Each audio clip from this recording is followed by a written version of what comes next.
예, 계엄령 선포 계획 언제 하셨습니까? 예, 차관 저는 방송에 나오는 걸 보고 알았습니다. 그러면 국무회의 참석도 안 하셨네요.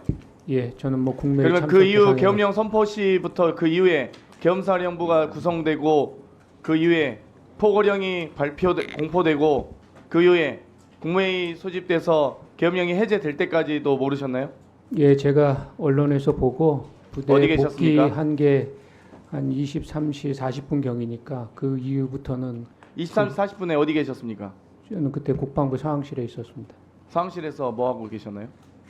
예, 그때 그 상황이 조치되는 것을 보고 있었습니다. 보고만 있으셨나요? 아니면 여러 정부기관의 파견 요청을 차관께서 직접 하셨습니까? 그런 적 없습니다. 없습니까? 내란죄에 동조하지 않으셨다는 공범은 아니시라는 얘기죠? 예, 제가 조치한 사항 없습니다. 법원행정처장님, 지금 계엄사 예. 파견 요청 제가 자료 요구를 했는데 이걸 기조실에서 삭제하고 보내셨어요. 파견 요청 접수 일시 언제입니까? 정확하게 다 알고 계시잖아요. 간부회의 하셨으니까. 예. 국가중대사니만큼 제가 좀 차분히 답변을 하겠습니다. 예. 예. 10시 23분에 이제 비상계엄이 선포된 걸로 보이고요. 그리고 이제 제가 그 비상간부회의 참석한 것은 12시 50분입니다. 그 전에 아마 일부 이제 차장과 실장 중에서 긴급 상황이니까 일부 모여서 이제 이러저런 이야기를 하면서 저희들 보고 좀 와 달라는 그 연락을 한 것 같습니다. 그래서 이제 지금 말씀하신 것처럼 제가 이야기 듣기로는 뭐 공식적인 이제 그런 계엄사에서 협조 요청이라든지 공문 접수는 전혀 없었다 이렇게 확인되고 아니요. 있습니다. 파견 요청에 대한 간부회의에서 하셨잖아요. 논의를. 예, 그 말씀 논의를 드릴까요? 하셨고 파견 예. 요청 언제 받으셨냐고요. 안전관리관 나오셨습니까? 지금 대법원? 제가 말씀을 드릴게요.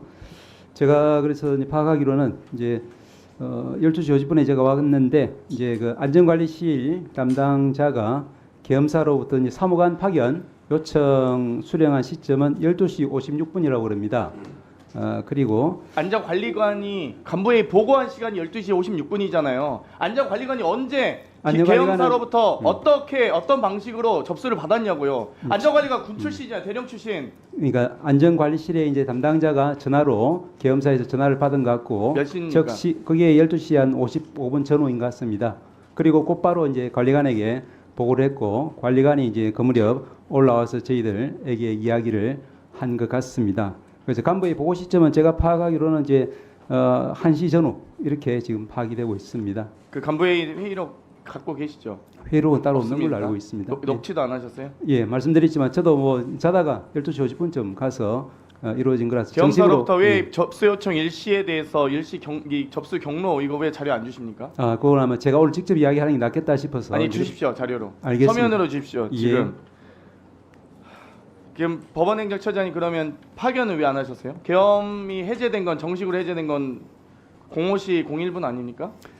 제가 말씀드리겠습니다. 제가 갔을 때는 이제 벌써 그 전에 12시 47분에 국회에서 이제 다행히 이제 그 원식 의장께서 회의를 소집을 한 상태고 그때부터 계엄 해제를 위한 회의가 시작된 상황입니다. 그래서 저희들이 이제 제가 갔을 때는 텔레비를 보면서 이 해제가 지금 이제 그 절차가 진행되는 상황이고 거기다가 제가 갔을 때는 이제 그 여러 가지 검토가 좀 이야기를 그러니까 나온 것 같습니다. 법원행정처에서도 대법원 간부회에서도 이 계엄령 선포가 위법하다는 걸 직시하시고 그거를 말씀드릴게요. 그 그걸 부분을 말씀해 주십시오. 그 왜냐하면 핵심 이제 아닙니까? 지금 다른 저희들이- 얘기 자꾸 하지 마시고. 이 부분에 대해서는 뭐 저희들이 앞으로 이제 재판 사항이 될 수 있기 때문에 거기에 대한 어떤 판단을 말씀드릴 수는 없지만 적어도 그 자리에서 논의됐던 부분은 말씀드리는 게 네. 필요하지 싶어서 그래서 이제 그 헌법이나 계헌법이나 또 포고령이나 담화문에 나온 자료 그리고 이제 판례에 비춰봤을 때 거기에 적힌 내용 중에 저희들이 상당한 의문을 좀 가진 점들이 있었습니다. 첫째로 이게 저희 사법 관련 부분이니까 사회질서의 극도 교란으로 사법기능 수행이 현재의 곤란한 경우라고 볼 수 있는지 과연 두 번째로 담화문에 계엄 사유로 밝힌 판사 급박으로 사법 시스템이 마비된 거라고 볼 수 있는지 또한 입법 독재로 인해서 사법 시스템이 마비된 상태라고 볼 수 있는지 그 때문에 사법부 권능과 정상적인 작동을 정지 제한하는 비상조치를 받아들여야 할 상황인지 또한 경찰력이 아닌 군병력으로만 그 해소가 가능한 비상사태인지 그리고 국회 기능까지 제한한 것이 명문의 헌법 규정에 좀 반하는 것이 아닌지 이런 부분들에 대해서 좀 상당한 의문을 제기하는 의견들이 많아서 그 논의를 하던 중이었고요. 그 과정에서 말씀드린 것처럼 이제 다행히 국회에서 이제 해제 결의가 있었고 헌법에 따르면은 해제 결의는 당연히 대통령이 이제 수락하도록 되어 있기 때문에 저희들은 상황이 그러니까 종료된 결론적으로 것으로 봤습니다. 계엄 사태 배엄 비상사태 선포가 법률적 구성 요건을 갖추지 못했다고 법원행정처에서도 우려가 크셨고 그렇기 때문에 또 국회에서 의결된 즉시 지체 없이 해제하도록 되어 있기 때문에 5시까지 기다리신 건 아니시잖아요. 그 부분 말씀드리겠습니다. 그래서 제가 질의하고 끝나고 좀 말씀해 주시죠. 예. 좀 답변 기회 요청하셔서. 법무부 장관님, 예. 국무회의 언제 참석하셨습니까? 시간은 정확하게 모르겠는데 정확하게 아실 겁니다. 수행비서가 다 확인하셨겠죠. 시간 장관님, 아주 엄중한 상황입니다. 지금 내란죄 공범이 되실지도 모릅니다. 그 내란죄라는 표현은 지금 아니 저는 내란죄라 생각합니다. 왜 저를 제지하십니까? 의원님께서 판단하시는 거와 예, 저는 그렇게 또 다른 생각합니다. 다른 부분이 있을 수 있기 때문에 계엄령의 선포자는 대통령이지만 계엄령을 의결한 건 국무위원들이시잖아요. 그리고 국무회의 가셨잖아요. 참석하셨습니까? 안 하셨습니까? 저희들 거기에 의결 사실이 없습니다. 법무부장 의견 안 하셨어요? 국무회의 의결로 계엄령 선포하도록 되어 있는데요. 심의라고 돼 있습니다. 심의니까 심의할 때 의견 어떤 의견 내셨습니까? 다들 많은 걱정하시는 이야기를 하셨고 한 사람 한 사람에 대한 이야기를 제가 여기 말씀드리는 건 적절하지 않은 것 같고요. 그러니까 본인 어떤 의견 내셨냐고요? 저도 다양한 그런 의견을 다 말씀드렸습니다. 그러니까 계엄령 선포에 대해서 반대하셨냐고 찬성하셨냐고요? 부정적 의견을 피력하셨습니까? 가능하다고 피력을 하셨습니까? 여러 가지 이야기를 다 했습니다. 아니 여러 가지 그러니까 방향은 있을 거 아닙니까? 법무부 장관 맞으세요? 구체적인 법률적 해석을 말씀은 하셔야죠 대통령에게. 거기 있었던 구체적인 말씀은 제가 드리지 않는 게 옳다고 생각합니다. 아니 부정적으로 의견 내셨냐고요? 긍정적으로 내셨냐고요? 그럼 대통령이 법률적 요건을 법무부 장관과 상의도 안 하고 계엄령 선포합니까?